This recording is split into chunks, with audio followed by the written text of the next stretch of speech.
Po po, ja më bori jo çfarë. Heci, atëherë. Tora, lumi Vërdovës është problemi ka hershëm. Bashkia Pogadecit, a ka një problem për të zgjidhur përfundimisht problemin? Atëherë, lumi Vërdovës ka qenë një problem i goxha hershëm dhe sot në këto ditë është bërë shumë imediat dhe ju po e shikoni vetë se çfarë ka ndodhur. Bashkia Pogadecit ka kohë që ka hartuar një projekt të mirëfilltë për zgjidhjen e këtij problemi një herë mirë dhe kemi bërë dhe kërkesat për kace. Gjendja financiare e bashkisë me fondet e saj është e vogël dhe detyrimisht kemi kërkuar pranë qeverisë. Ju po thoni se ende nuk keni një ndësim me qeveria? Ne kemi folur me gjithë institucionet, kryetari ka folur me institucionet për kace dhe ata janë shprehur të gatshëm, por akoma jemi në fazat e kërkimit ose të aplikimeve për fonda. Çfarë janë dëmet? Çfarë rrezikohet aktualisht dhe cili është skenari më i keq nëse situata vjen të shkallëzohet? Atëherë dëme të 3 lumenjtë që ne i kemi problem gjësej dhe ky lumi Vërdovës na shkakton goxha probleme si në toka bujqësore dhe në familje. Ne janë disa familje që kanë relatuar, na kanë marrë në telefon numrat që ne kemi në dispozicion. Grupet e monitorimit dhe të evidentimit janë terren. Nuk mund të them për një numër sakt të dëmeve, por jemi në fazat e konstatimit. Sot për sot, lumi dëmton rrugën, rrezikon shumë shtypat e tensionit lartë, në rast se sipas jush nuk ndërhyet sa më shpejt, çfarë mund të ndodhë?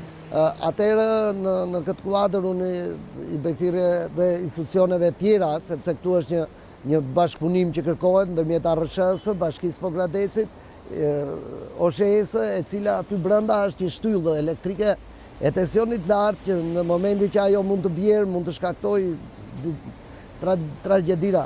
Neve kemi njoftuar sektorët e qarkullimit rrugor, firmat e mirëmbajtjes që të kujdesen sepse kjo rrugë nga momenti në moment mund të jetë dhe bllokuar, mund të bllokohet, nga që njëri kalim është i bllokuar, ne kemi vënë shenja përkatëse për ndalimin, pjesa tjetër nga momenti në moment dhe mund bllokohet.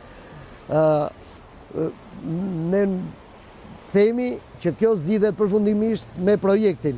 Imediate, duke bashkëpunuar me autoritetet, mund të bëjmë një zgjidhje provizore, por është shumë problematike. A kërkoni që të mbyllet në këtë rast kjo rrugë? Është i rrezikshëm kalimi për automjetet në këtë momente? Vlerësimin e kësaj situate japin specialistët për katës, por neve kemi bërë publike dhe po e bëjmë për që është problem. Ky lum më përpara ka marrë dhe jetë njerëzish, a rrezikon të ndodhë diçka e tillë sërish? Me informacione që ne kemi, nuk mundet që, ose kemi marrë masat që të paktën jetët e njerëzve t'i evitojmë.